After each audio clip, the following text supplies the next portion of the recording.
Welcome back. Thank you so much for tuning in to Veteran Nation with the Sergeant. That's myself, Sergeant Bloomling, and the skipper, MT Author, and he'll be on later on. And we're so excited to have some great guests on today. We actually have a female veteran on today for the first time, which is great.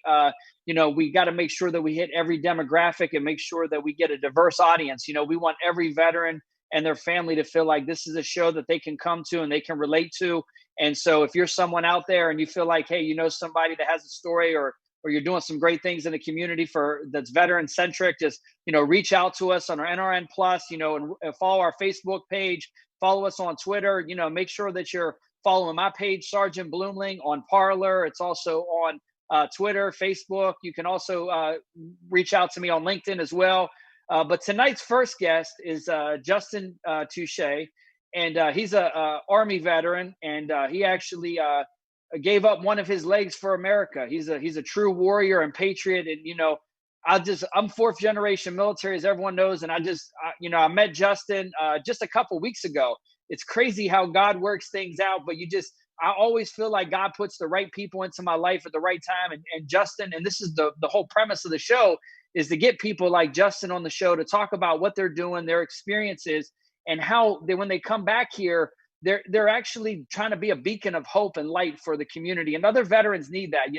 Whatever walk of life you came from, we're all different. We're this is a diverse melting pot. We're in the United States of America, and we fought for this freedom. So we got to ensure that we support our Constitution and support fellow brothers and sisters who have served, regardless of what branch you're in. So with that, Justin, so much. I know the audience is going to be excited, and all your followers. He's also a country singer, doing great things. And I'm just so excited to talk to you, Justin. And I'm grateful to meet you. And thank you for your sacrifice for America. I salute you. Thank you, sir. Thank you for having me. I appreciate it. It was crazy how I met you. But it's been an honor, and I'm thoroughly looking forward to this interview and been looking forward to it. So yeah, it's been a fun time. So, I served for 4 years. I was pre and post 9/11. I was a non-commissioned officer. I was on the Bradley that were behind me. So I'm sure as soon as the viewers see that, they know what time of day it is. But, Yes, why don't sir. you tell the listeners a little bit about yourself and your story? And, I feel like I'm sitting on the edge of my seat waiting to hear your story, because I think it's so remarkable. Not every veteran or disabled veteran, is a J.R. Martinez. Not everybody gets blown up downrange. Not everybody, has a war story, but if you served in the military and you put on that uniform, I have a lot of respect for you. But when you do make sacrifices, I think it's very important that we recognize those.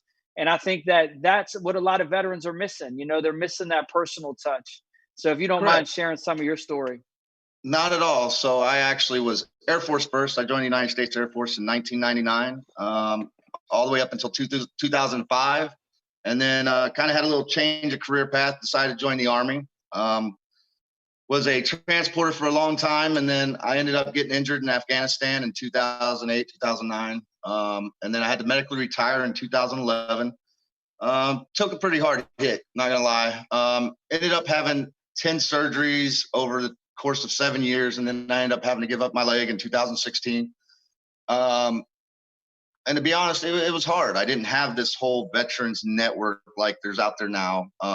Went through a couple divorces, and life had gotten me pretty much down and out, and finally broke down, and I went to the VA and got some help, and didn't know what I was going to do with my life. I felt like I had lost everything at that point in time: career, family, just everything. So throughout the years, I had played drums, so I was musically inclined. And then I had an Army chaplain that I deployed to Afghanistan with hit me up. I played drums for him in a church band in Afghanistan, believe it or not.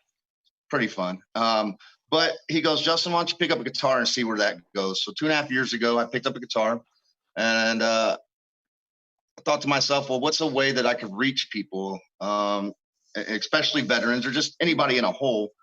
And it was through music. So I started I started playing here and there, and then I actually started songwriting first before I started learning covers.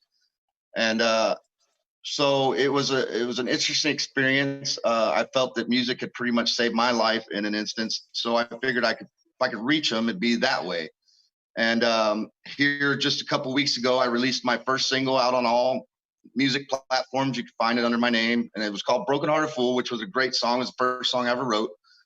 But the next single that's getting ready to come out is called Darkest Days. And it has a lot to do with the military side of life and about just being stuck in a place and you needed to get out.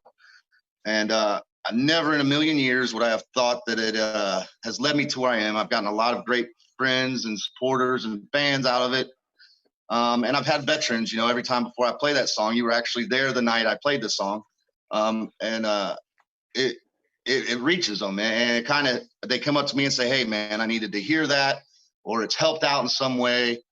And that's all I could ever ask for. I mean, I don't know if one day I'll be on some big stage singing for 50,000 people. I mean, if it happens, I'm not going to tell them no.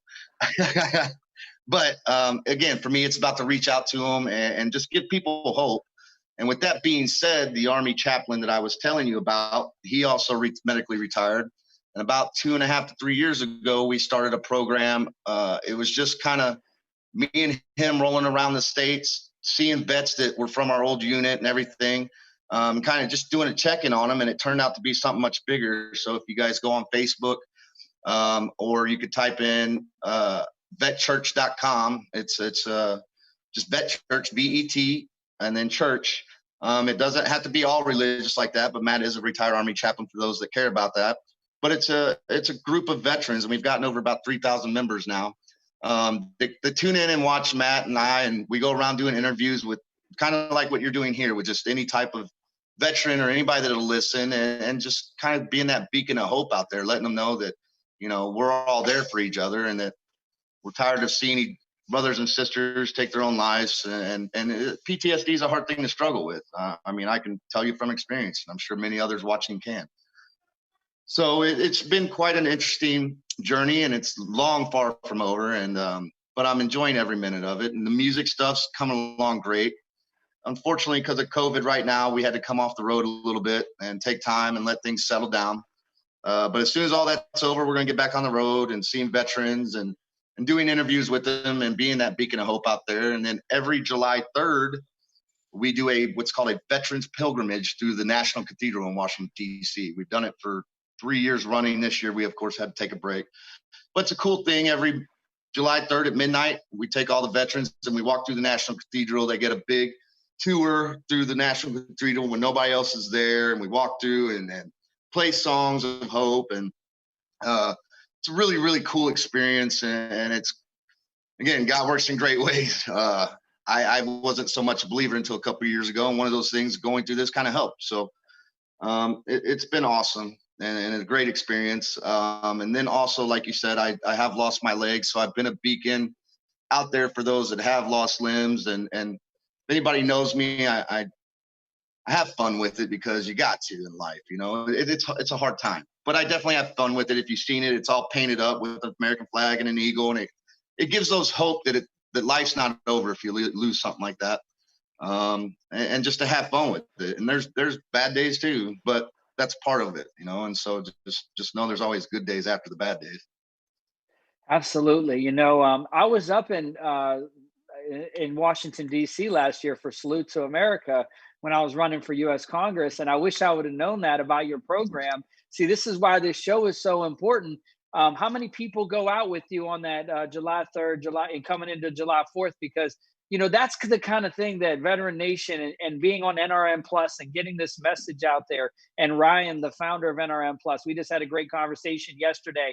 And we got so many great guests that are coming on. It's going to be such a great thing because this show I really see evolving. I've been, when you have a passion for something and, you see the look in somebody's eyes, a lot of people, you talk about losing your leg a little bit there, but a lot of people don't realize pain management. I had 2 traumatic brain injuries in the military and I have a lot of migraines. You don't see it on the outside, but that stuff's really debilitating.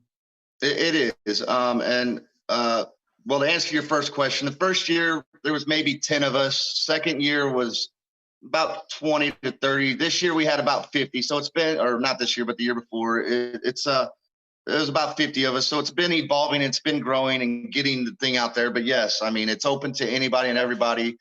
And then not only that, you've probably seen one of the most spectacular fireworks shows if you're into that, them being at the nation's capital. I mean, I tend to not care too much about any of that stuff, but it is a great thing. And yes, if anybody, again, check out Vet Church, and Matt Williams is his name, retired Army chaplain. You can find his stuff there, or you can follow me and we go into that. But it is a great program, and it's very inspiring. Like I said, it's been growing over the years. So that's what's really cool about that. So even more people, I mean, when me and Matt had first devised to put this kind of thing together, you know, we want to see as many as we could get there. I mean, we want to pack it out. So we'll see how it goes. Now the second question about losing the leg and everything, it's tough. I try to remind myself to be humble about it, because I there's brothers and sisters that didn't come home. But there is a lot of pain there. There's, like I said, there's a lot of bad days. You know, I still have nerve pain. I've just literally the other day broke my 12th foot. I've been through 12 feet in 4 years already. I'm rough on them. You know, you got to have fun with it. You know, I still like to be active, play volleyball, play sports, be in the water, go swimming, and stuff like that. So it's an ever evolving thing, but there's a lot that isn't seen that people don't see, because I try and put on the best face I can and be strong. And there are some close friends that see me when I'm frustrated and want to throw the leg across the room. It's cool. Anyway, but the PTSD and all the silent stuff, I've been working on a song that says I lost more than what you could see. I had a wife, a kids, a family, you know, and there's all that stuff in the back. And that's what people don't talk about.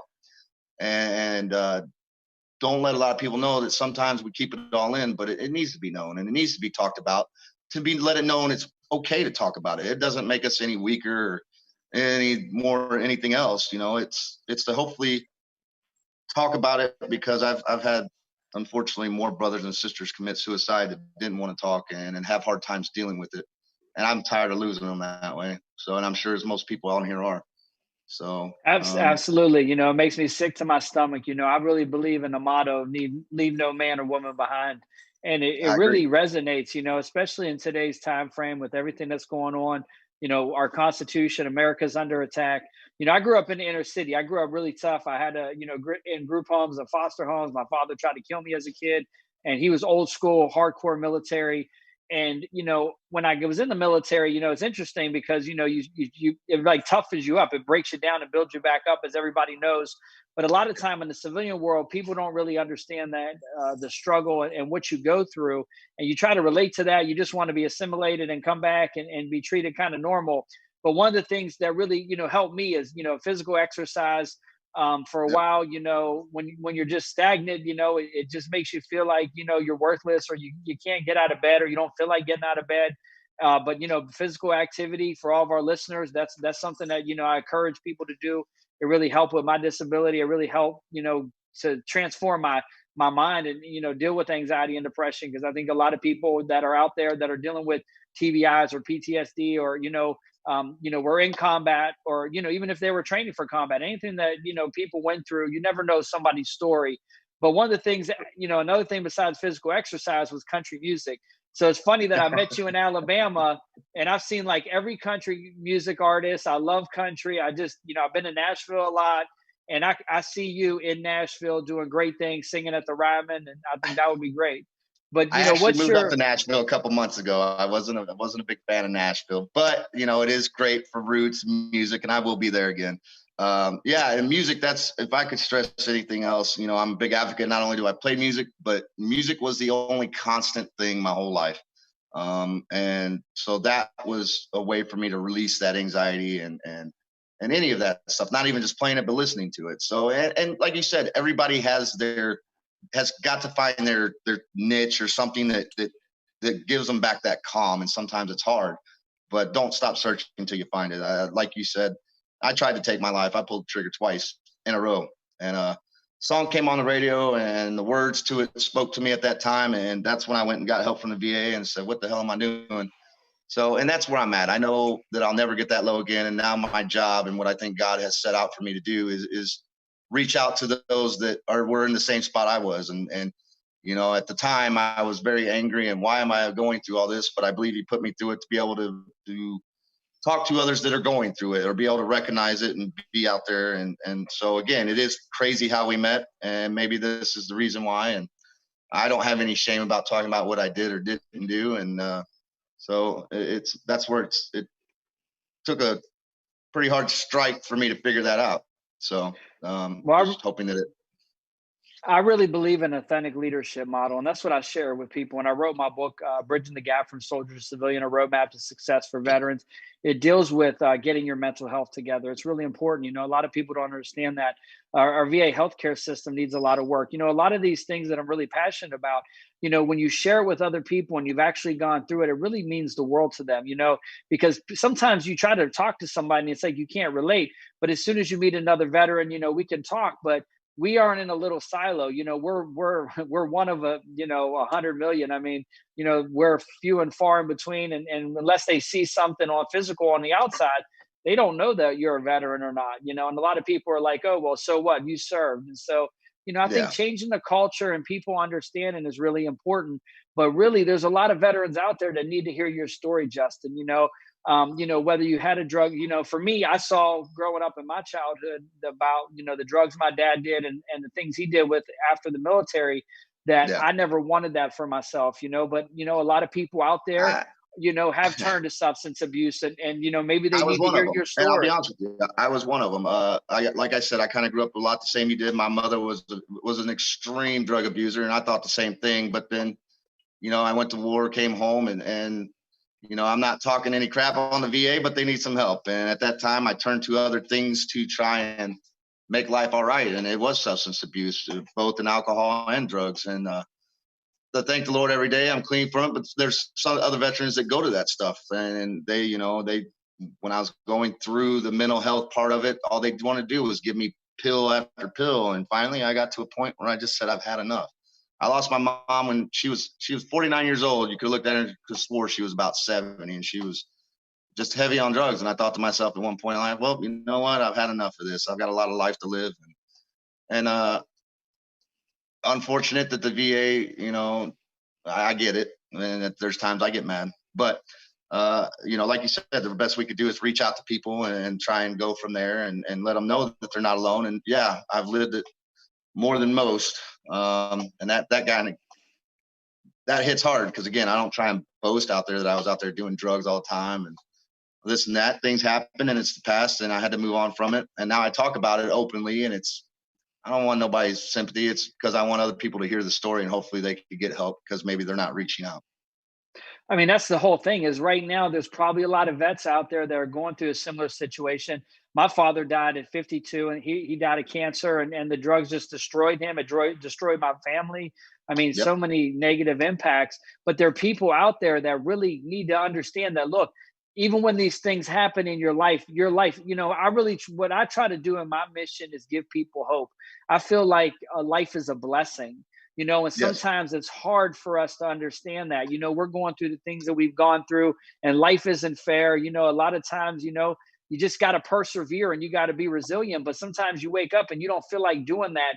And there's vets out there who may have taken their own life, or like in your circumstance, you try to do it, but God, like, I just believe God's love is bigger than that. And obviously your life is really valuable, and I'm proud of you as a human being. But there's other veterans out there that need you, and so your music and going through that process, why don't you talk about your process that you go through to get what you've gone through and put it into music, and how it's helping you heal. And then, like myself, I heard you in Alabama. I'm in Alabama a couple weeks ago, and I hear you, and it's just like, man, I love you, man. I think the world of you, because the world needs more of us out here to connect the dots together. Yeah. So my process for that was, again, songwriting is very personal. And you'll have a lot of people that get up there. I mean, you listen to music on the radio all the time and all that. And yeah, a lot of them wrote those songs, but some of them didn't. And some of these songs are more intimate. I mean, Darkest Days is all about being messed up on drugs and in a very dark place.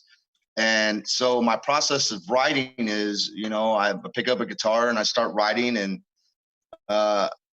it not only, like you said, it helps me heal to be able to get it out into music for myself, but then it's also kind of a two-edged sword in a sense, because every time I sing that song, I kind of have to put myself back in that type of mind frame to be able to express it when I'm singing it.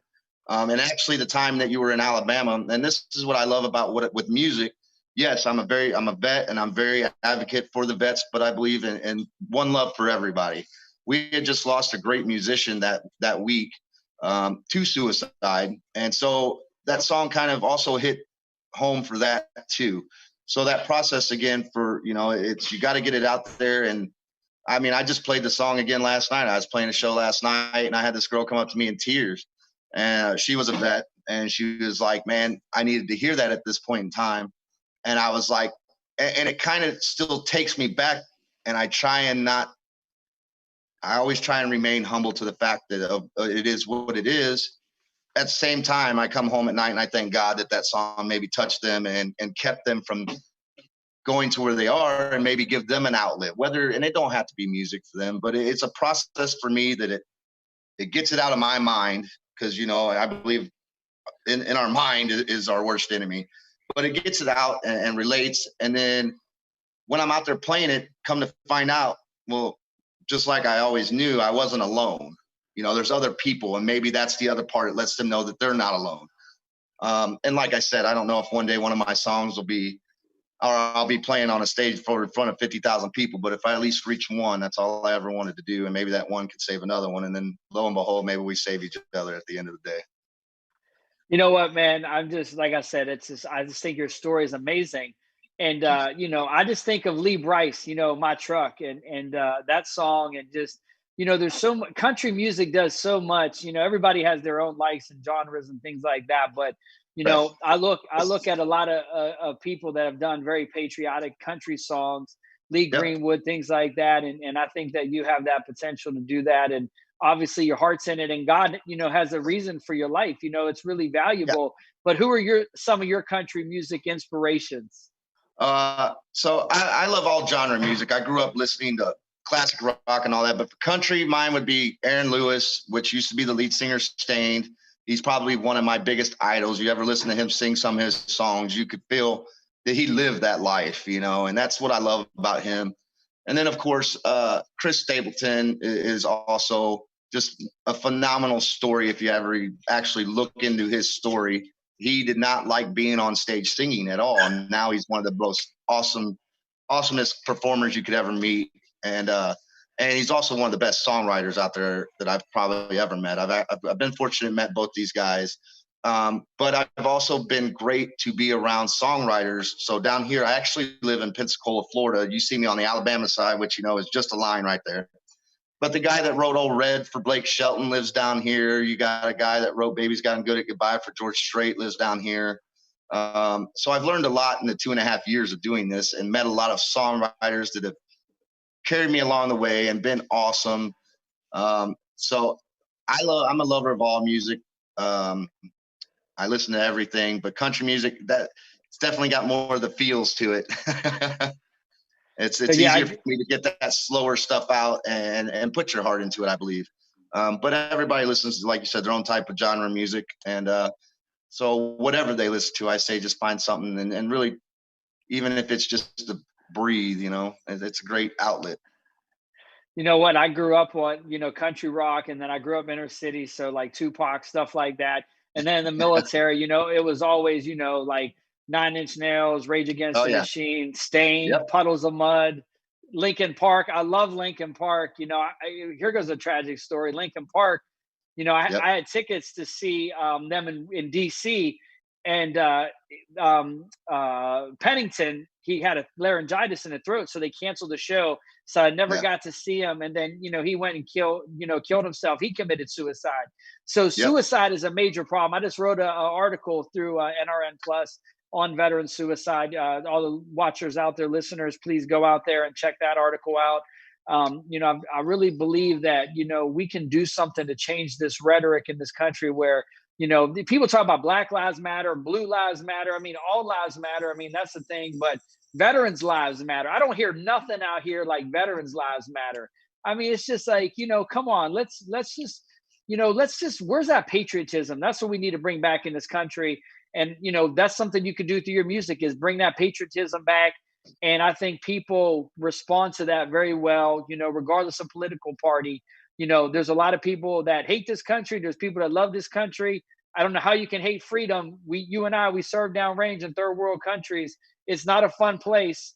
No, Being a it's slave not. or being enslaved. I mean, that's not a good look. And, some people may want to go to socialism, or, I don't think that's good for this country. I think our freedoms are there. We need to have our Second Amendment. We need to be able to preserve the Constitution. But at the end of the day, we're all people, and having that freedom, I think, is really important.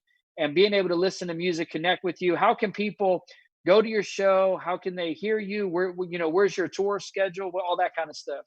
Yeah, right now, like I said, with everything with COVID's going down, as far as tours go, we're pretty much shut down. But if you want to see me perform, I'm playing down here in Pensacola, Florida, and down on Perdido Key, places like the world famous Floribama. I've only released a single so far, but you could go look up Justin Touchette on any music platform, Apple Music, iTunes, Spotify, all that kind of good stuff, and just type in my name, and it'll bring up the single Broken Hearted Fool. We will be releasing the EP album hopefully by October. Again, with all the COVID, even the studios and stuff, and we're just trying to play around it. But, you can go on my Facebook. I didn't know how to post a Facebook link. I'm not that tech savvy. But if you just put in Justin R. Touchette on Facebook, add me as a friend. Shoot me a message to let me know you heard me on this network and everything. I've got tons of friend requests, people I don't know, but I try and add everybody and all that stuff. But my music's on there. You'll usually see me post or promoting another musician or something like that. And yeah, definitely look forward to hearing from anybody and everybody. And even if it's not about music, or if they just want to reach out, please do so. I'm here for vets and anybody. So I really appreciate anybody that wants to talk, and yeah, pretty fun time. But right now we're sitting down here in Florida. Soon as like I said, all the COVID stuff stops, I'm going to head to Texas, do a show in San Antonio with a good buddy of mine, then Arizona, and we're going to go up to California. I'm going to take a little bit of me time traveling. I've never been to the Grand Canyon. I've been all over the world, but I ain't really got to see the States. So I'm going to see the Grand Canyon, Mount Rushmore, and do a lot of veteran stops along the way. So again, please look up a group called Vet Church, VET Church, on Facebook, and ask to become a member, and one of us will add you. And it's a great time. Matt's an awesome person. He's also another musician. He's a retired Army chaplain, but he says how it is, and that's why I love him. He doesn't hold anything back. You think of chaplain like, oh, this and that. He cusses, and he's a good guy. He's one of my best friends. I've known him probably longer than most, and he's a great guy. Him and his wife, they were literally traveling around the States in their minivan last year, and lived out of their minivan, and just going to help support vets. And that's, I love them to death, and that's what we do. So keep an ear out. We'll be around. Justin Touchette, thank you so much for coming on Veteran Nation with the Sergeant and Skipper on NRN Plus. We can't wait to, hear your music and get your message out there. And I can't wait to, once you get that EP out there, and we get you back on the show too. And thank you for what you're doing for America. And God bless you, man. God bless your family. Thank you. God bless y'all. Thank y'all so much. It was a great joy. Look forward to doing it again.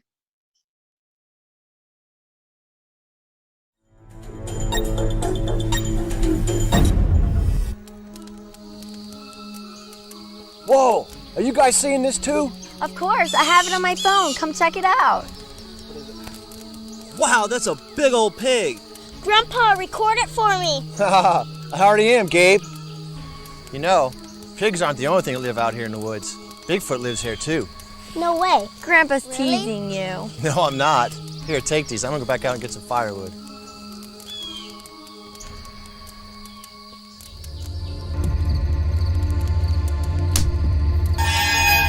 What was that? I don't know. Get the night vision.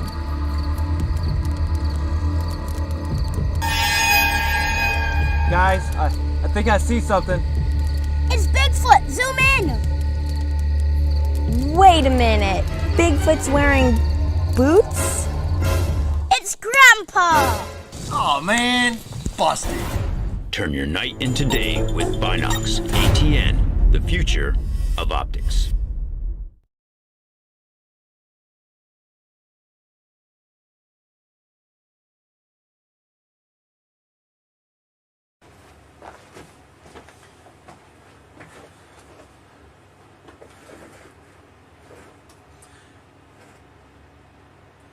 and welcome back to the news segment here on Veteran Nation. We got a couple really good stories here to discuss. The first one is the Air Force Inspector General has determined that Major General Dunlop created a toxic environment in her top secret program that she was working on. Now, Major General Dunlop, she was fired several months ago, and what the IG did was they came in, they investigated, and what they found is that it was commonplace for her to berate and belittle her subordinates. In one case, there was a junior airman who was scolded and grabbed by the hand for a very minor issue. Now, I'm coming at this story as an officer, as a military officer. One thing that's very, very important as an officer is to have empathy, because while you are the leader and you're in charge and you can tell people to do things, and they're going to do them. They're going to get the mission done. That's what they do. You have to also be protective of that, because you can affect them, you can affect their families, you can affect a lot of things. I had a major who taught me many years ago, if you want to keep your morale good, there's 3 things that you don't mess with. You don't mess with their time, you don't mess with their money, and you don't mess with their child. He said, you don't do those 3 things, you don't mess with those. He's like, you can tell them to move mountains, they're going to do it, and they're going to do it happily. Which I have found that was some very good advice. And, it's all in remembering that these are people with families. These are people who are doing things very selflessly. And while, when you're higher rank, it comes with privilege, but there's also got to be some respect there going back and forth. So that's really what the IG was looking at here, was there that respect? And now that apparently it was a toxic environment. On to our next story, the SpaceX. They are turning their Texas launch site into a resort, some type of resort town. I know a lot of our viewers are interested in space exploration, and I don't know if this will work. I wish them the best. I mean, Texas is a good state, has some good weather most of the year, so remains to be seen if that'll be a successful venture for them. The Kansas City Chiefs in the NFL, they have announced that there will be fans at their games. From what I've seen, this appears to be the second NFL team to do that.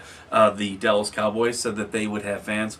The one team that won't be affected, the Cleveland Browns. They never have fans. Just got to put a little dig in there to my fellow Ohioans. California. California is expecting rolling blackouts with the heat right now. And this is interesting because we have a lot of military and veterans who there's a lot of military bases here in California. They stayed here. They're living their lives here. And now they're being affected by rolling blackouts.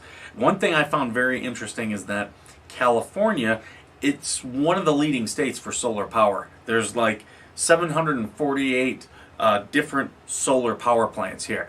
Of all the power generated, 14% of it comes from solar power. Now, this is the time of year where, you get the most sun, where it's going to be, the most effective, but yet we're having rolling blackouts.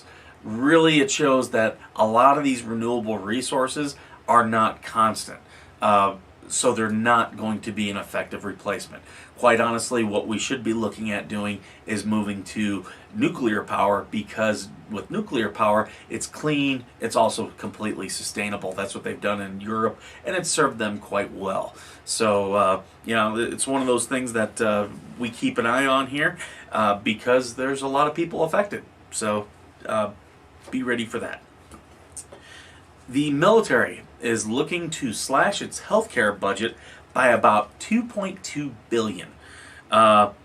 Interesting thing about that is there is 9.5 million military and families who are on the TRICARE, which is the military's healthcare arm.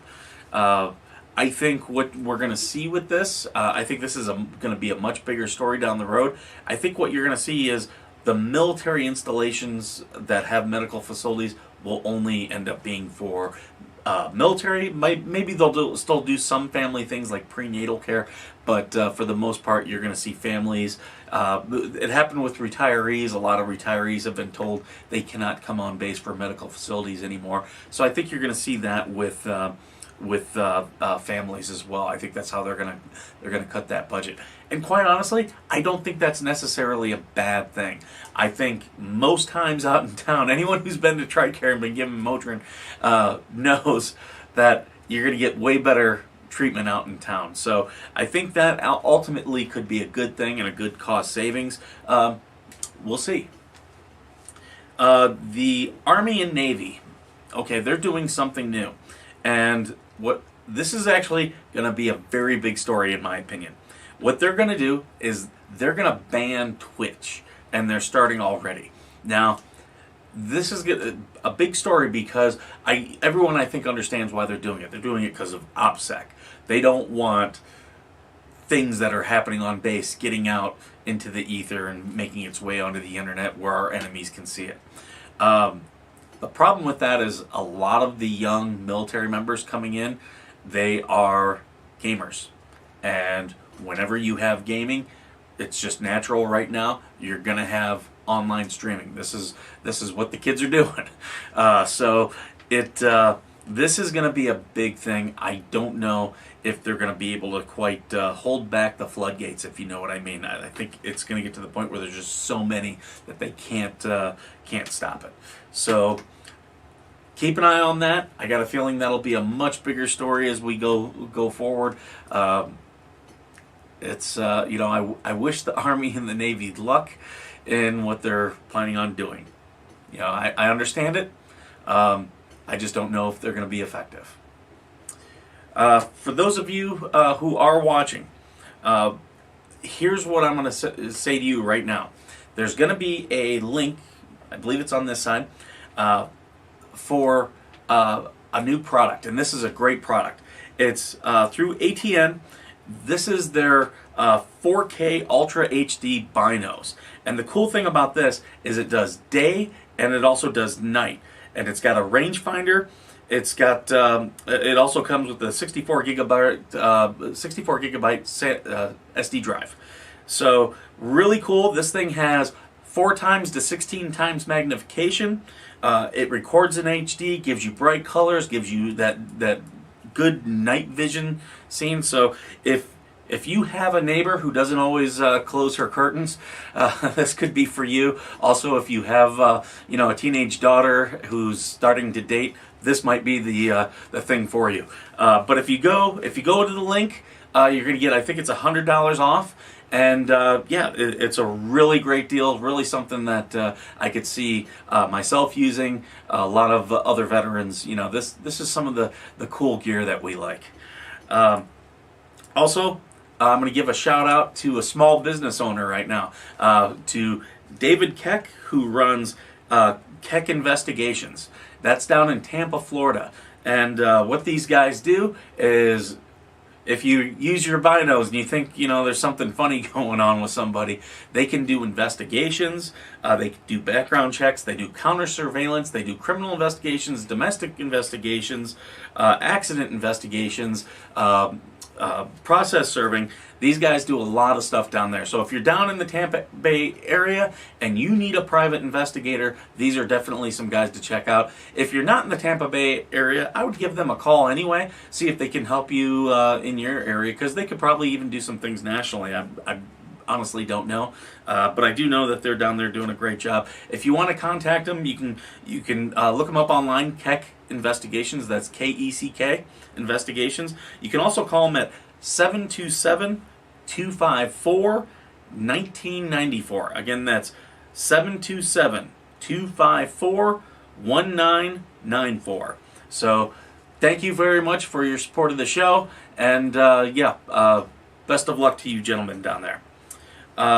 Also, I do want to shout out, if you are enjoying the show and you like the content that we put out, go to nrnplus.com/VN, and that's our landing page. if you go there, you can become a member. I believe it's $6 a month or $7 a month, and you can become a member of NRN, which has some great content, some really cool people who are doing other streams. But we're doing things that are going to be specific to our show. So we're going to be doing videos, we're going to be doing extra content, and some really cool things and things that can really help you. So please, if you can, become a subscriber there. You'll be supporting the show. You can contact us directly. You know, tell us who you'd like us to have on, or what topics you think you'd like us to get on. Also, if that's not your thing, but you still want to talk about the show, go into our Facebook group. It's Veteran Nation. It's right there in Facebook, and you can come in and you can talk with the other fans that are in there. We're in there, so if you have any questions, you can definitely pose them to us. We'll be posting a lot of information and also links to the show, so if you're on the run, you can do it that way. But this has been Veteran Nation News. Thank you very much.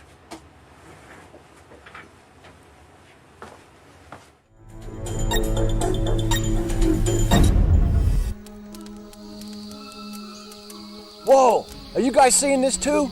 Of course, I have it on my phone. Come check it out. Wow, that's a big old pig. Grandpa, record it for me. I already am, Gabe.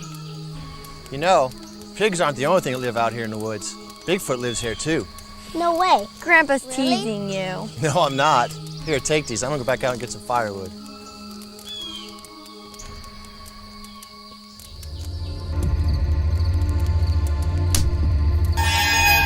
What was that? I don't know. Get the night vision.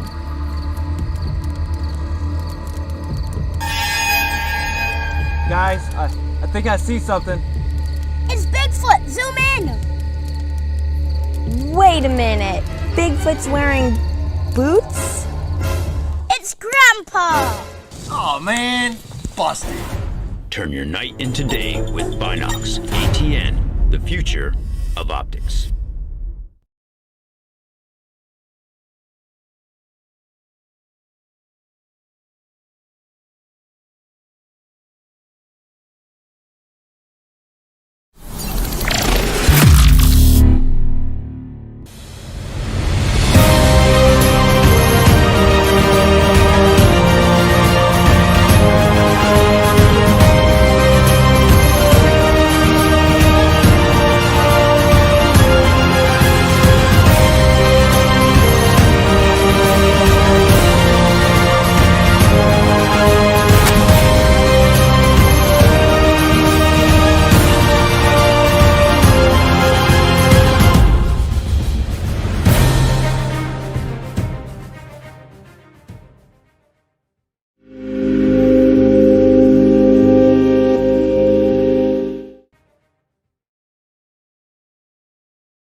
What truly matters is not which party controls our government, but whether our government is controlled by the people.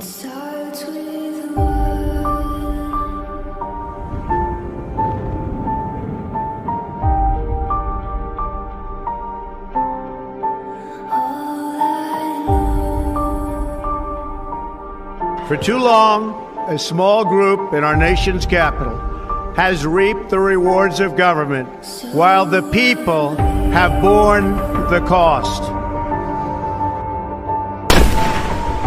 The establishment protected itself, but not the citizens of our country. That all changes, starting right here and right now.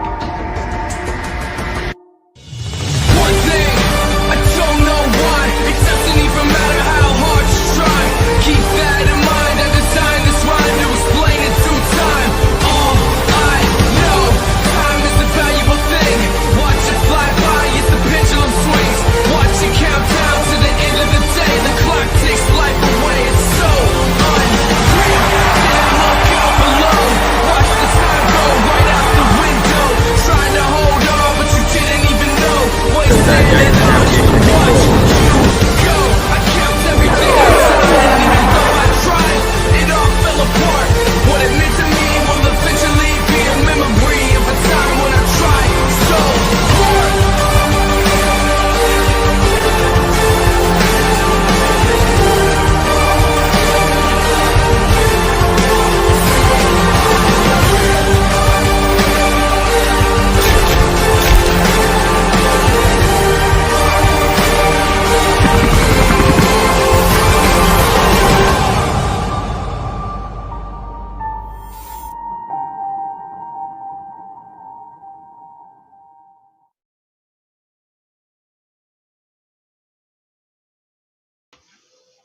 Good evening, America. Thank you so much for coming back for the second segment of Veteran Nation with the Sergeant, myself, Sergeant Bloomling, and the skipper. I'll let him introduce himself. How are you doing, brother? I'm doing well. You know, it's a fantastic day out here, here at my compound. So I'm living life. Yeah, we had a great interview earlier with Justin. I know before you got into your compound there, you were able to listen to some of it, man. Justin's such a great guy, and I think it's great. Yeah, that sounded, it's amazing talking to people about their story. And, he's got just an amazing one. And, your heart goes out to him, but you're also glad that it's now turned into such a success story. I really can't wait to hear some of his songs. Yeah, absolutely, man. I just let God take over. And from there, that's the whole power of this show. I want to impact millions of vets and their families. And, I salute them every single day. God bless them. Thank you for their service. Not just in words, we got to get out here and there's great people that we're getting on the show. Today, we had a little schedule change today to all of our watchers and viewers. So we're going to have a former Navy SEAL, Dr. Adams, coming on tonight. And he's a friend of mine. He's in Raleigh, North Carolina. He's been on my podcast and radio show, and he was embedded with the SEALs. He's a doctor and just a great guy and doing great things in North Carolina. So we'll get him on in a few minutes. He has to fire for effect and get into battle position. You know what I mean? So we threw him a curveball, but that's cool though. That's how veterans are. We adapt and overcome, right, brother? Yeah, we keep our head on a swivel. We know how to roll with the punches, move on in. Okay, this changed. Let's move in the next thing. They always say your plan never survives the first 15 minutes. And I'll tell you, every experience I had, that was 100% true. You're always changing things on the fly. So, that's the way it goes. Hey, this show's a great example of how Army and Marines and a reflection of the Navy, how we work together. You know what I'm saying? Hey, we haven't tried to kill each other or anything. So I think our audience can probably appreciate that, right? Yeah, I did a lot of things with joint inter-service military. And, it was just fascinating because while we all, we raise our right hands, we all, give the oath, we also have our own little quirks and our own little things. And, we make fun of each other. We do that a lot. But I'll tell you, at the end of the day, we're all professionals. And when it's time to get the mission done, that's what we do.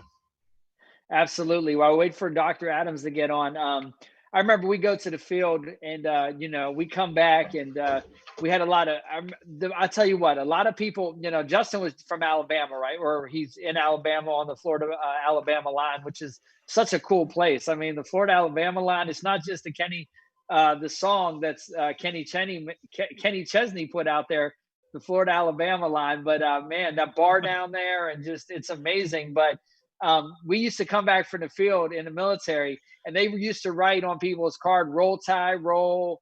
So Ohio State and Alabama, man, I tell you, if you're a veteran and you're an alum of either of those schools, man, they're hardcore.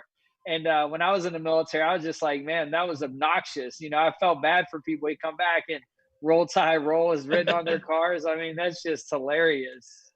Oh yeah.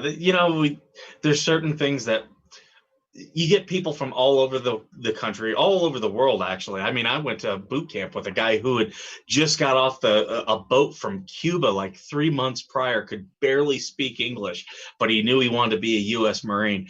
And, everyone brings those things, with them in the military.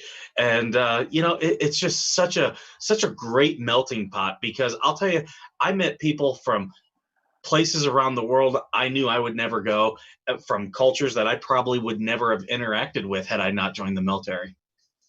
Yeah, that's true. I got a quick story. I was running Democrats for have Congress, divided America. and I'm going to run So just smashing the window. They've combined forces with news and social media for years. Of fake news. I wish the news could be real. I wish it could be honest. I wish it weren't corrupt. Bias inside Facebook discriminating against Republicans and conservatives. Very anti-MAGA. They have lied, cheated, and bullied anyone that doesn't support them. If you're American, stand for morality, truth, our country. Democrats call you racist and every hateful name they can. They don't care about truth or facts if it hurts their feelings. They manipulate words and emotions. They've created chaos. The future of Democrats is no future at all. Do nothing Democrats have done nothing for the black community. But enough is enough. If you're tired of hate, division, and chaos, there's only one choice. Vote Trump in 2020. Want a good and prosperous future for you and your family? Believe in life, values, faith, liberty, prosperity, unity, and love? It's simple. Vote Trump. Don't let the Democrats control you any longer. Learn the truth. Know the truth. Trump 2020. This ad is not endorsed by the GOP or Trump.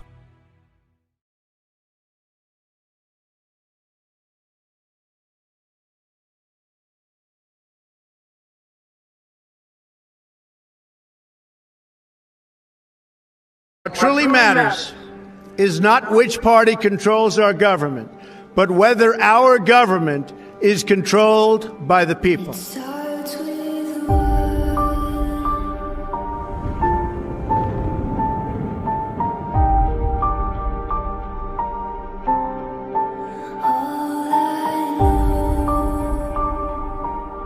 For too long, a small group in our nation's capital has reaped the rewards of government, while the people have borne the cost. The establishment protected itself, but not the citizens of our country. That all changes, starting right here and right now.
Veteran Nation with the sergeant and the skipper. We had some transition tonight. This is an interesting show, but it's all good. We find a way to adapt and overcome. That's how we do it. I was an NCO in the military and the Army, and that's what we do. We adapt and overcome. And I'm so grateful that my friend, Dr. Robert Adams, who's a former Navy SEAL and just a great guy, served in this country very proudly and with distinguished honors. And now he's doing great things in the civilian side. I love special operators. I love grunts. I love people that get down and dirty, but also love everyone who served in the military and their families. Thank you for their service. And thank you, Doctor, for coming on the show. My pleasure, Michael. So why don't you give the listeners a little bit background about you, and why don't you explain some of that signet on the back wall back there? It's pretty cool stuff you got back there.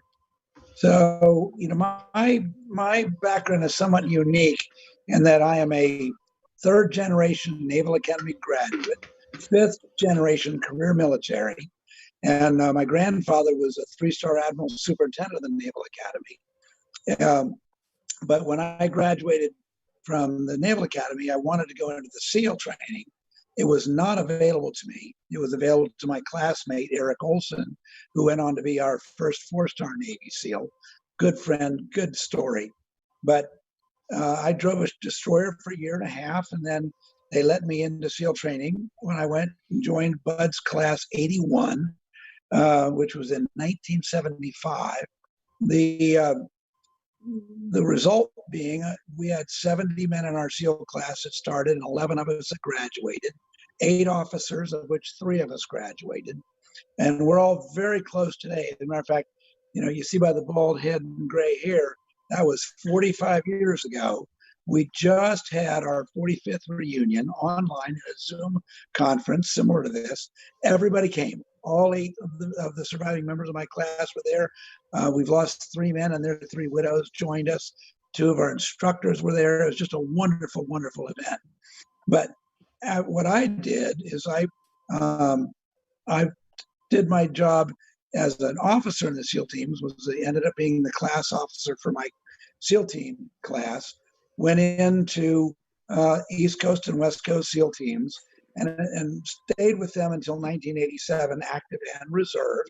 Got a master's in business administration, and came back after my first few months on the job as an MBA and went, I hate this job, can't do it anymore. And my wife goes, what do you want to do? I said, well, I want to go back into the SEAL teams. And I was a reservist at the time, not on active duty. And we called the SEAL teams and went, no war's going on, Doc, got no need for you. I would have Doc then. Bob, no need for you, stay there, we'll call you when we need you.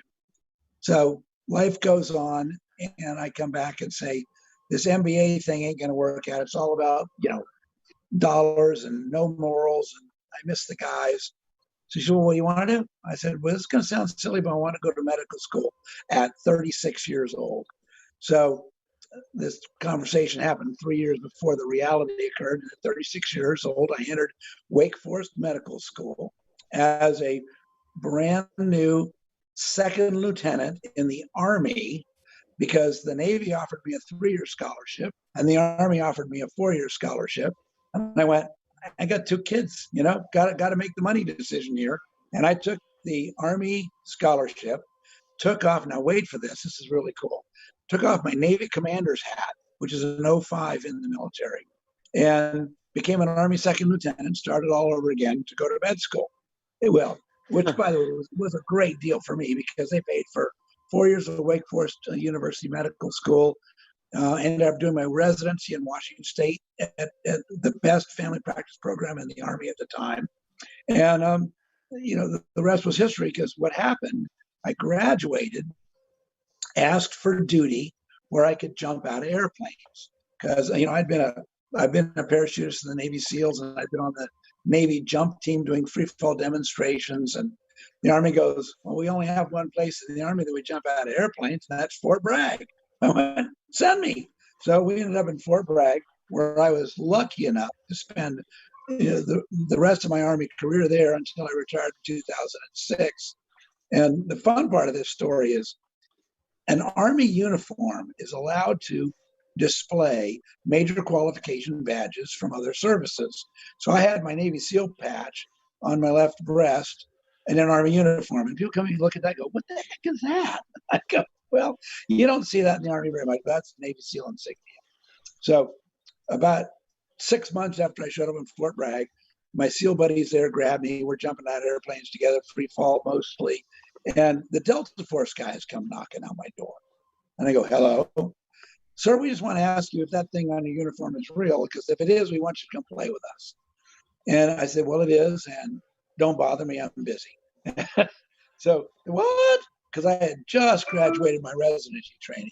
And the bottom line was I needed to do a lot more doctoring. So 2 years later, after I said, why don't you check back with me in 2 years, they knocked on my door and went, how about now?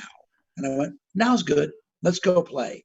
And so I ended up being the command surgeon for the Army's Delta Force for 4 years, did rapid deployment missions with them, had a wonderful time doing it. And when that tour was over, I went back to my job on Fort Bragg again as the commander of the 82nd Airborne Division Clinic, and where I was jumping out of airplanes with the 82nd Airborne. And if you know your history, that's about the time that Desert Storm 2 launched.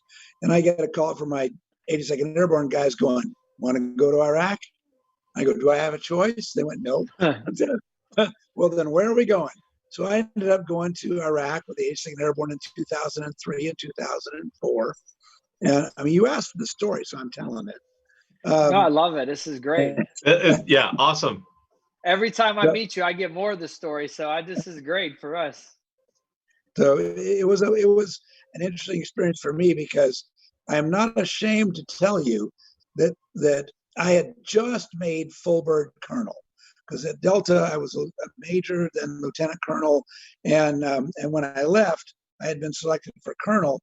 So when they asked me to go to Iraq with them, I go, "What are you going to do with a full bird colonel in the 82nd Airborne?" They went, "Well, let's think about that." And I said, "Can I have this job?" And they went, "Well, that's just a doctor's job." I said, "Well, that's what I am. I'm a doctor now, and I would really like to have it." So they gave it to me. And as a commander of the medical unit in Habaniya, which is the middle of bad guy country, I was taking care of all the special operations people, all of the active operating people, Marines and everybody.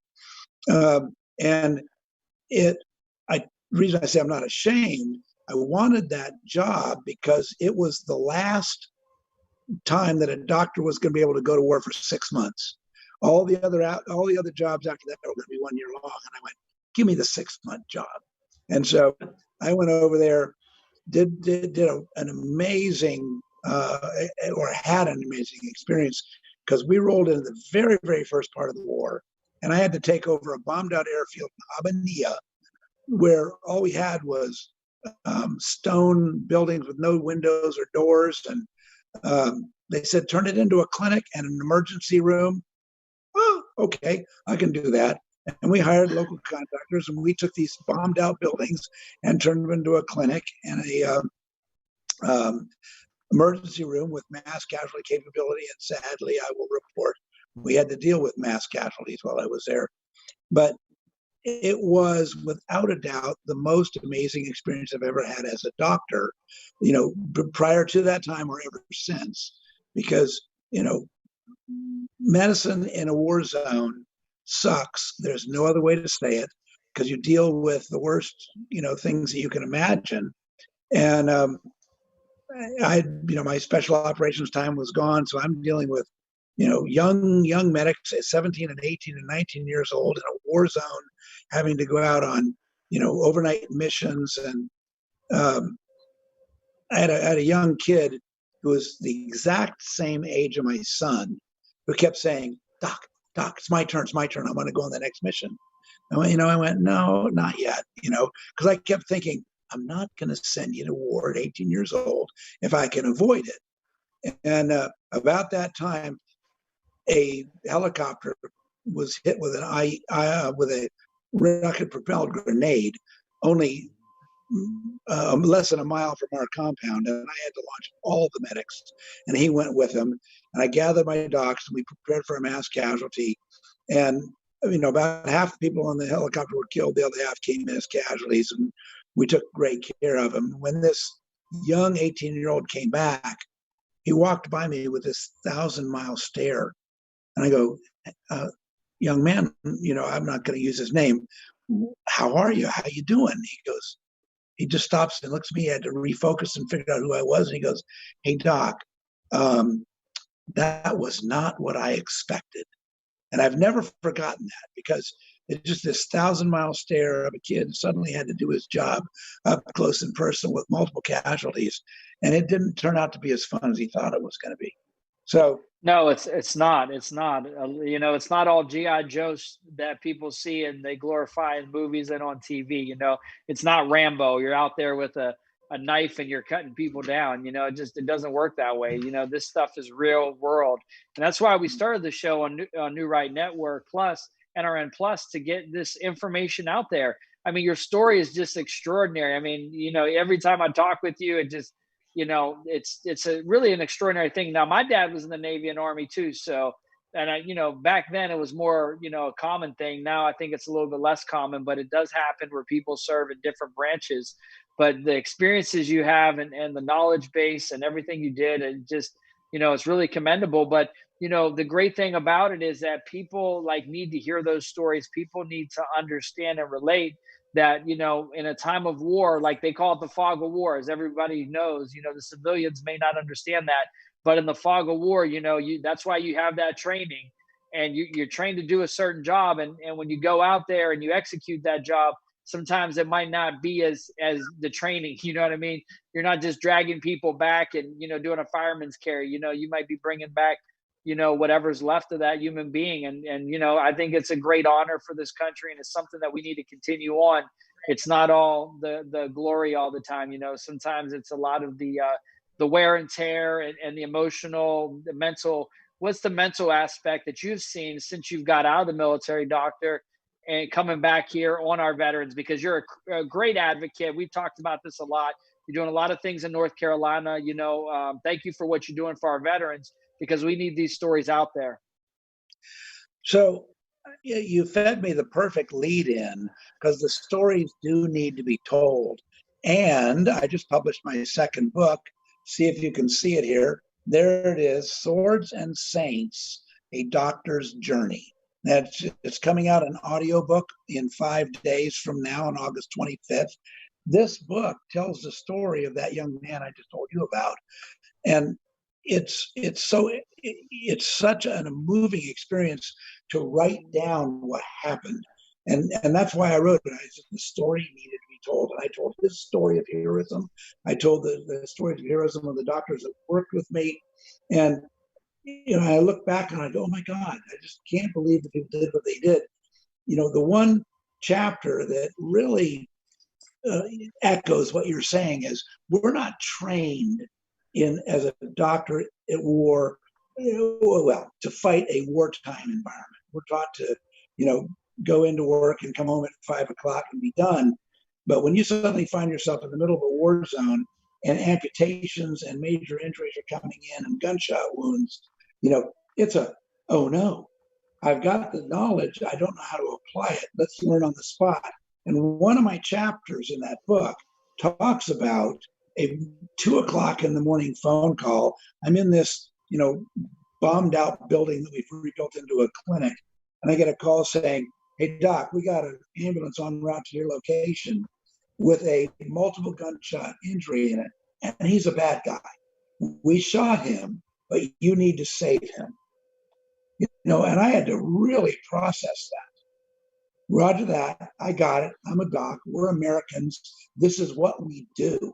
And I called real quick. The ambulance was 45 minutes out. And I sent my runner. I said, go back to the bivouac area. Find me one doctor and one medic. We got an injury coming in. Well, guess what happened? The whole staff showed up. The medics came. The doctors came. This was real world stuff that we needed to deal with. And the guy comes in. His arm is amputated and held on by a tourniquet and a piece of skin. He's got 3 entry wounds in his chest and abdomen and only 1 exit wound. And the IV that had been put on at his site of injury wasn't working. And we needed to get fluid into this kid, and in this guy, into the bad guy. So, I was lucky enough to have a pediatrician as one of my doctors. And I said, hey, you can put an IV in the scalp of a little baby, put an IV in this man that we can give him morphine and fluids. Now, I'm going to make the story real shorter than it's in my book. But he goes, I can't do it. He tried, he couldn't do it. And I thought, what else do I know? Well, when I was with Delta Force, I was trained in something called advanced trauma life support. And we trained on real tissue animals at the time. Pigs and goats were our subjects. And we learned how to put what's called a venous cut down. You dissect down through the body, the leg, you find a vein, you insert an IV in it, you tie it off, and you go. And I looked at my medic, I go, run back to the bed that I was sleeping in, grab me the book that's there called Advanced Trauma Life Support, bring it here, lay it on his leg. And I really looked at the book, and I made a cut where his ankle was. I found the vein, I put an IV in it, it worked. We're all high-fiving ourselves. We got him morphine, we got him fluids, we got him in an ambulance, and we got him to the next level of care, and he lived. He didn't save the arm, but he lived. And, whoever told me during residency that would ever happen? Wow. That's extraordinary. It really is. You know what, Doc? Take a sip from my glass of wine, by the way. Oh, sounds good. Hey, we know how Navy SEALs roll. It's all good. We got a Marine over. Skipper's a Marine, so we got some good mix here of people on the show. So one of the things too, one of my certifications was being a combat lifesaver, and as an NCO, that was actually one of the things that I'm really proud of. Is that hey, if something happens and a trauma happens, I know how to take care of my battle buddy. I know how to take care of my troops. I know how to bring, if someone's injured, I know how to take action, give them an IV like you talked about. I received that specialized training. And I think it's important, that you have that. Not everybody's a doctor, or you always need the medics. You're like, medic, we need your help. But it's like, sometimes the grunts are out there and they're able to do that job too. So I think that's really important. And the mental health aspect of it, what are some of the things you're doing now? And I'll let Skipper chime in here. What's some of the things you're doing now back here on the mental health side of it? Because I think that's important. When people go through that trauma and they come back here, whether it's physical trauma or you see something, or you have trauma of, oh, well, that happened to somebody in my platoon, but it didn't happen to me. There's a lot of that happens as well. So let me answer that question this way. You asked me what that was. That's my Navy SEAL insignia up there. And underneath it in the triangle is the Delta Force insignia that was made for me by one of my medics. And I'm so proud of that I've got. And, oh my goodness, what a wonderful man this is. He's done these great things. He was a SEAL, he was a Delta Force, he was a doctor. I said, but when I came back from the war in 2004, I was not a whole man. I was dealing with emotions and sadness and things that I couldn't deal with. I went to my own doctor one day and said, "Can you tell me why I can't feel happy anymore?" And he goes, "We should talk, because this is one of the symptoms of PTSD." And first responders in today's civilian world that are dealing with trauma and the death of children. We're in Raleigh, North Carolina, and the news, front page news today was a 21-year-old girl who was at Bojangles and somebody shot her in the head. And the first responders got to deal with this death and this unexplainable loss. And I am not ashamed to say that I love treating and helping people with PTSD, because I'm a co-sufferer. I don't feel like my trauma was as bad as the people that deal with surviving 12 gunshot wounds themselves and going on to do their job, but it's still traumatic. And our soldiers deal with this at every level, and they bring home that feeling of helplessness with them. And so I look for that. I look for that really hard. And I'm gonna deviate to a story that is also in the new book that embarrasses me to this day. When I first got to Fort Bragg as a young doctor, I was a fisherman. I've always been a fisherman, and I wanted to find places to fish. And I put an ad in the sporting goods section saying, "I can't find places to fish. Will somebody help me learn where to go?" Well, I get a call from an old Vietnam veteran. He calls me, goes, "Hey, you that guy that put that ad in the paper about fishing?" "Yeah." "That's the funniest damn ad I ever read in my entire life. I fish every day. When do you want to go?" Saturday, pick you up at 6:30. So we became fishing buddies. I was at Delta Force at the time, and he was in Vietnam and had a horrible tour, had a horrible experience. I didn't know it, because I would be fishing with him. I'd say, "Let me tell you about my SEAL time. Let me tell you my Delta Force time." He said, "I was in Vietnam." That's all I ever got out of him. Then one day, out of the blue, 5 years after I've been fishing with this guy, he goes, "So Doc, you were in the Army, right?" "Yeah, I think I've mentioned that a few times. Could you tell me what this is?" And he holds up his Bronze Star certificate with his name, describing him as the sole survivor of his unit as a machine gunner when they got overrun in Vietnam. And I went, "Wow. Well, Led, sir," his name was Led, "this is you. But I don't understand. I don't remember any of this." I went, "Oh no. Now I understand all these medical problems you've been bringing me the last 6 years that I've been treating like medical problems. You've got severe PTSD." Well, the happy ending is, and I'll make it really short, I called him up and I said, "You're entitled to VA benefits and compensation 35 years after the fact." And I gave him the forms to fill out, which he couldn't do. He couldn't even think about it. So I said, "Time out. I got the forms. Tell me what happened. And after he finished telling me his stories, he's crying. I'm crying. The form's filled out. They sent it in. The VA, 35 years after the fact, gives him 100% disability. And he and his children, his grandchildren, are better today for just somebody saying, oh, we know what happened to you. So, it'll be hidden. It'll show up in the strangest of ways, sometimes decades later, just like this.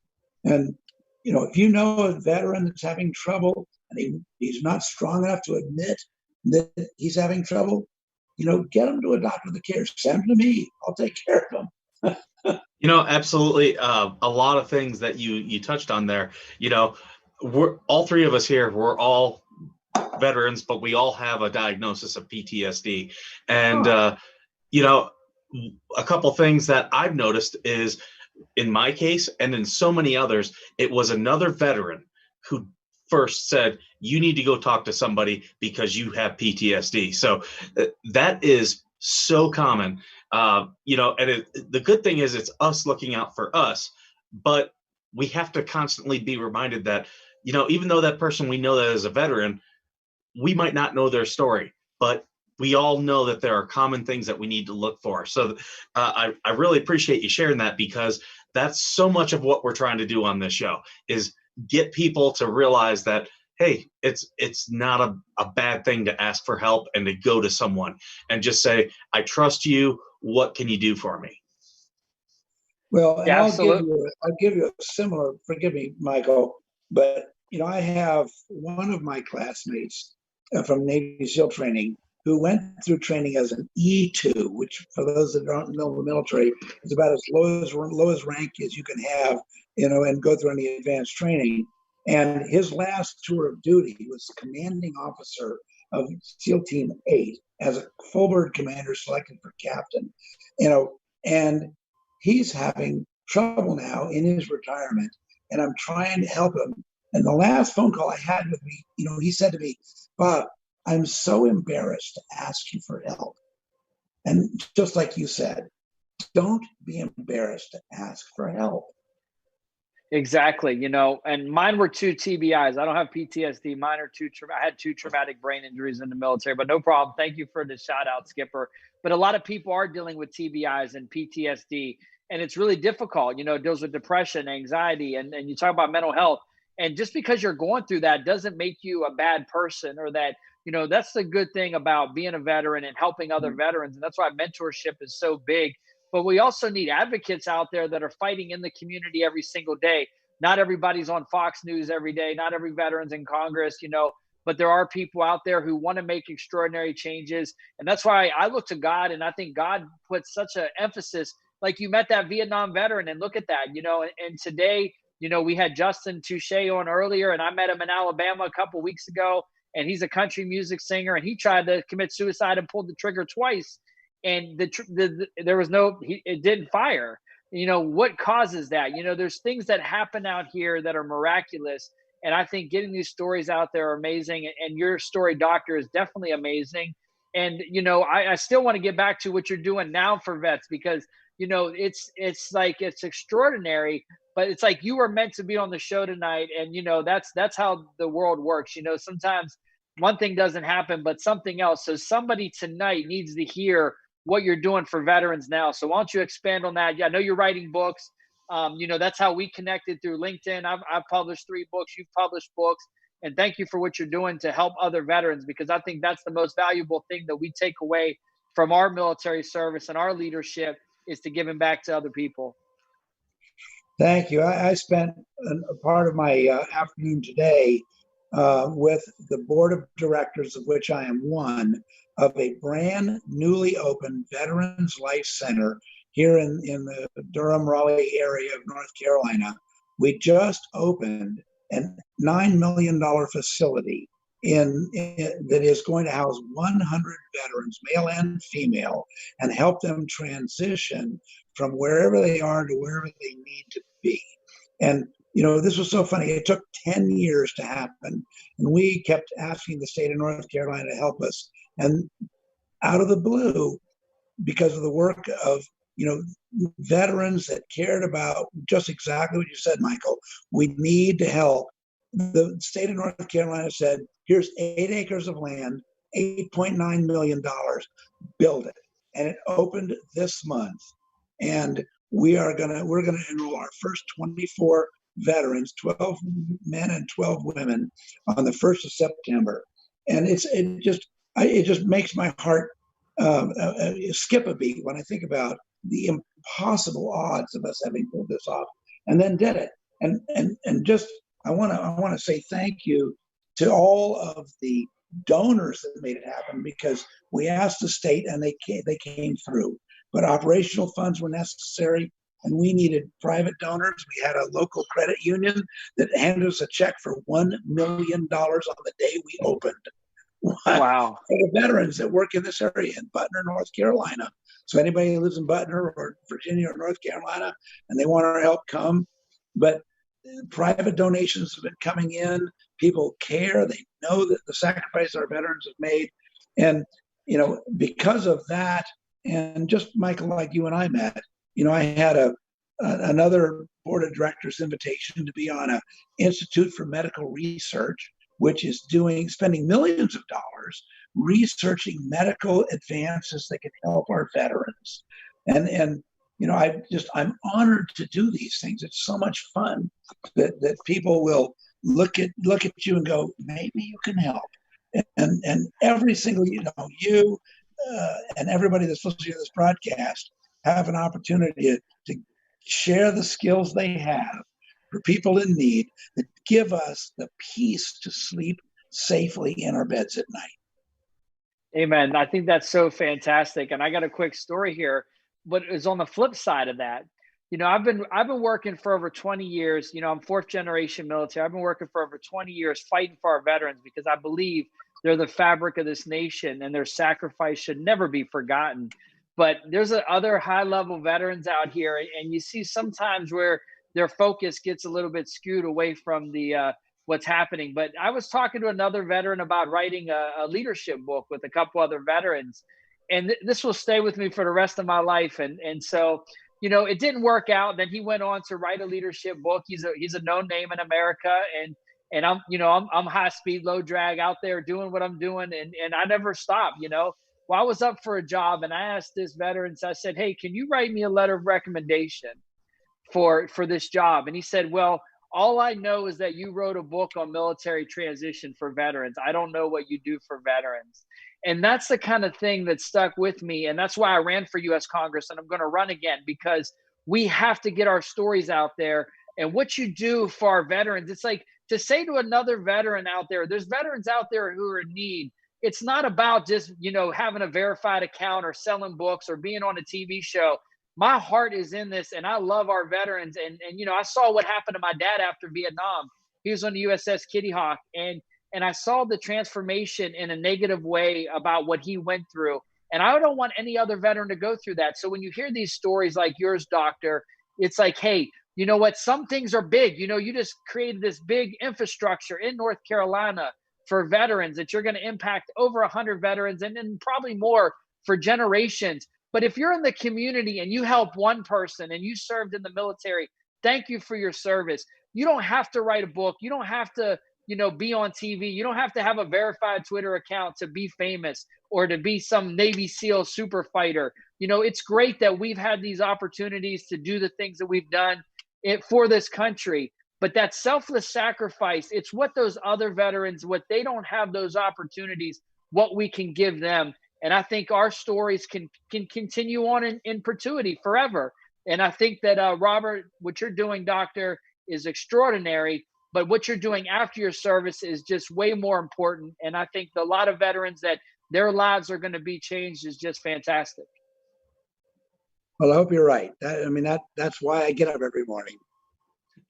I have one quick question for you. You've done a lot of really cool things. You've been to multiple services, and now you're retired.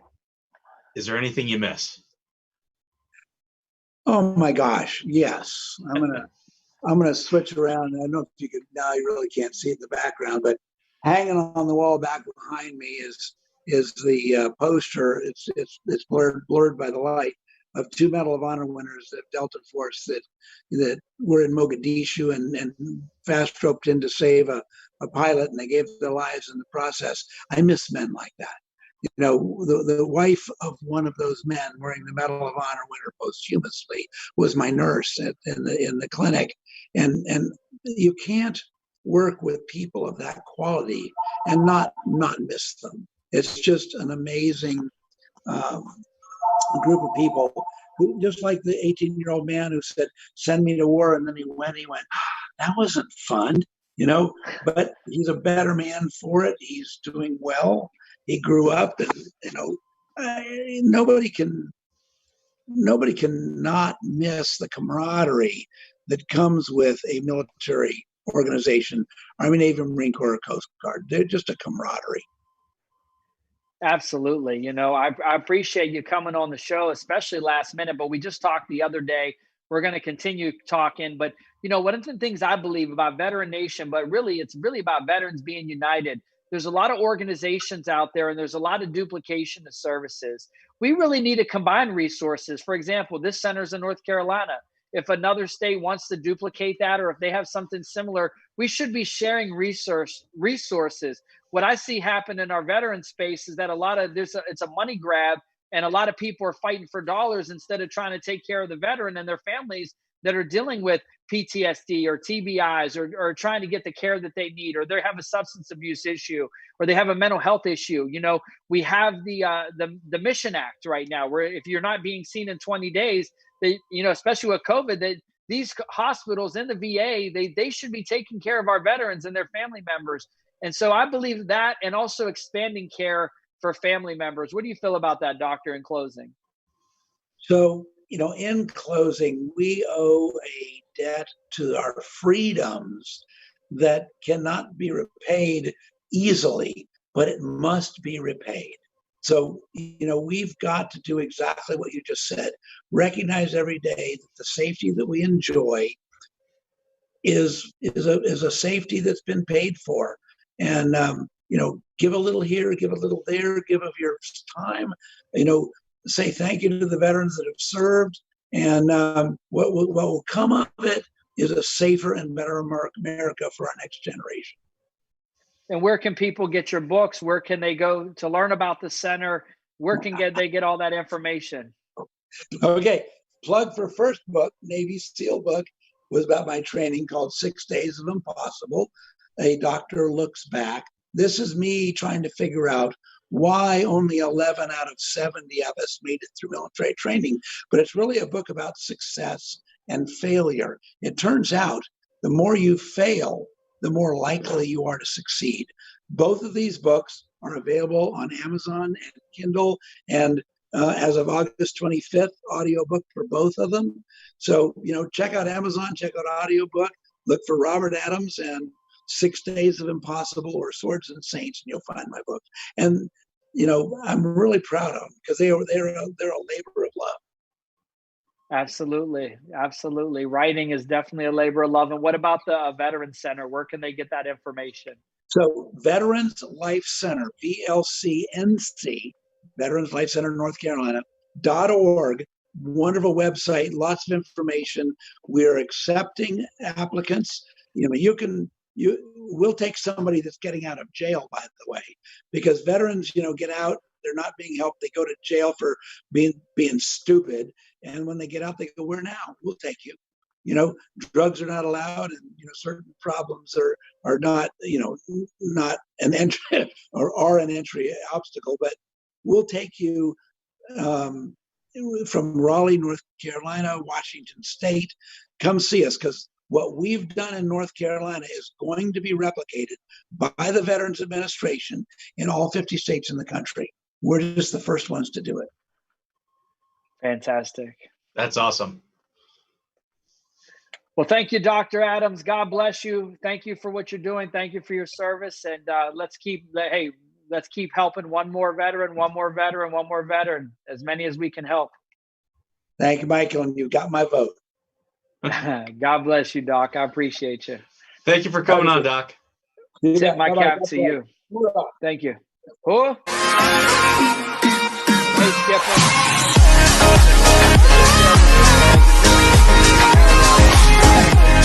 You know what I mean? There was things about the doc I didn't even know. I knew he was a Navy SEAL and a doctor, but you know, he revealed a lot there. Really fantastic person.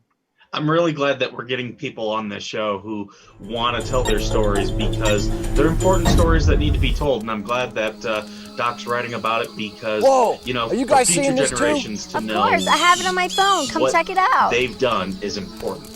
Wow, that's Make a sure big all old of our pig. listeners, Grandpa, please record it for me. subscribe to our show, I already am, share our Gabe. show, YouTube, NRN You know, Plus, follow pigs us aren't on the only thing that Facebook, live out here in the get to woods. us on Twitter, Bigfoot lives here help too. support our cause. No we way. need advertising. Grandpa's We need teasing the help to you. reach No, more I'm vets. not. We want to Here, take expand these. the I'm show. gonna go back out and get some Thank firewood. you, MT. Skipper, thank you for your service. Thank you for doing the show with me.